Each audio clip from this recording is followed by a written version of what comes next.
So nakikita po ninyo, ito po yung salt box na maliit. Dadali po ito, dapat ito naka low elevation talaga.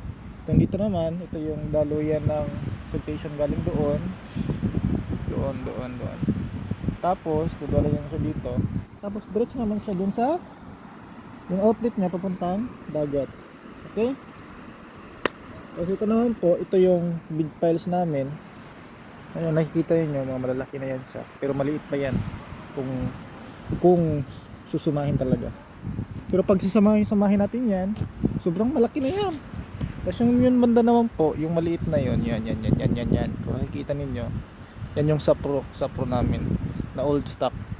Mga 3 years na po yan dyan, nakastock. So yan po, kung nakikita din ninyo po, may